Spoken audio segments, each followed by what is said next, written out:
अस्सलाम वालेकुम। उम्मीद है आप सब कह रहे हो आफियत से होंगे। आप सबको मेरी तरफ से जुम्मा मुबारक। तो आइए आज की आयत शुरू करते हैं। बिस्मिल्लाहिर्रहमानिर्रहीम।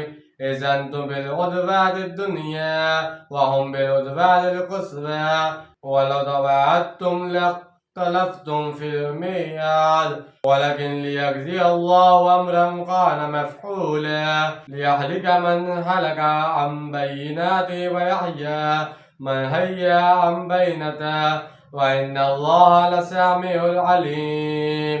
शुरू अल्लाह के नाम से जो बड़ा मेहरबान निहायत रहम करने वाला है। जब तुम लोग थे करीब वाले किनारे पर और वो लोग थे दूर वाले किनारे पर और काफिला तुमसे नीचे था, और अगर तुम लोग आपस में मियाद ठहरा कर निकलते तो भी वक्त मुकर्ररा पर पहुँचते में तुम ज़रूर मुख्तलिफ हो जाते। लेकिन ये सब कुछ इसलिए हुआ ताकि अल्लाह फैसला कर दे इस काम का जो होने ही वाला था, ताकि जैसे हलाक होना है वो हलाक हो बात वाज़ेह होने जाने के बाद, और जिसे ज़िंदा रहना है वो ज़िंदा रहे वाज़ेह दलील की बिना पर। यकीनन अल्लाह सब कुछ सुनने वाला और जानने वाला है। वादी बदर दोनों अतराफ से तंग है, जबकि दरमियान में मैदान की शक्ल इख्तियार कर लेती है। इस वादी का एक तंग किनारा शुमाल की तरफ है, जहाँ से शाम की तरफ रास्ता निकलता है, और दूसरा किनारा जनूब की तरफ है, जहाँ से मक्का को रास्ता निकलता है। वादी में से एक रास्ता मशरिक की सिमत में निकलता है जो मदीना की तरफ जाता है। लिहाजा पुराने ज़माने में हाजियों की ज़्यादातर काफिले वादी बदर से ही गुजरते थे। अब नई मोटरवे तरीकुल हजर बन जाने से लोगों को इन मकामात से गुजरने का मौका नहीं मिलता। गज़वा बदर के मौके पर अल्लाह ताला की तरफ से ऐसी तदबीर का ज़हूर हुआ कि दोनों लश्कर वादी बदर में एक साथ पहुँचे। यहाँ इसी का जिक्र है कि जब कुरैश का लश्कर वादी के दूर वाले जनूबी किनारे पर पहुँचा और मशरिक की जानिब से हुज़ूर सल्लल्लाहु अलैहि वसल्लम का अपना लश्कर लेकर इस किनारे पर पहुँच गए जो मदीने से करीब था। कुरैश का तजारती काफिला इस वक्त नीचे साहिल समंदर की तरफ से होकर गुजर रहा था। अबू सुफियान ने एक तरफ तो काफिले की हिफाजत के लिए मक्का वालों को पैगाम भेज दिया था, और दूसरी तरफ असल रास्ते को छोड़ दिया था जो वादी बदर से होकर गुजरता था। और अब ये काफिला साहिल समंदर के साथ साथ सफ़र करते हुए आगे बढ़ रहा था।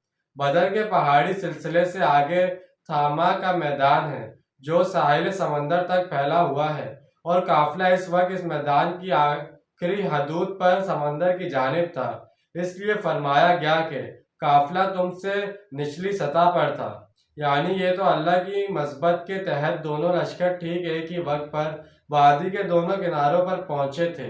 अगर आप लोगों ने मकाम मुअय्यन पर पहुंचने के लिए आपस में कोई वक्त मुकर्रर किया होता तो इसमें ज़रूर तकदीम और ताख़ीर हो जाती, लेकिन हमने दोनों लश्करों को ऐन वक्त पर एक साथ आमने सामने ला खड़ा किया, क्योंकि हम चाहते थे कि ये टकराव हो जाए और अहले मक्का पर यह बात वाज़ेह हो जाए कि अल्लाह ताला की नुसरत किसके साथ है, यानी हक के वाज़ेह हो जाने में कोई इबहाम ना रह जाए। अहले मक्का में से इन आवाम के लिए भी हक को पहचानने में कोई शक व शुबा बाकी ना रहे, जिन्हें अब तक सरदारों ने गुमराह कर रखा था। अगर अब भी किसी की आंखें नहीं खुलती और वो हलाकत के रास्ते पर ही गामजन रहने को तरजीह देता है तो ये इसकी मर्जी, मगर हम चाहते हैं कि अगर ऐसे लोगों को हलाक ही होना है तो इनमें से हर फर्द हक की पूरी तरह वाज़ेह होने के बाद हलाक हो। जो सीधे रास्ते पर आना चाहता है वो भी इस बेयना की बिना पर सीधे रास्ते पर आ जाए और हयात मानवी हासिल करे।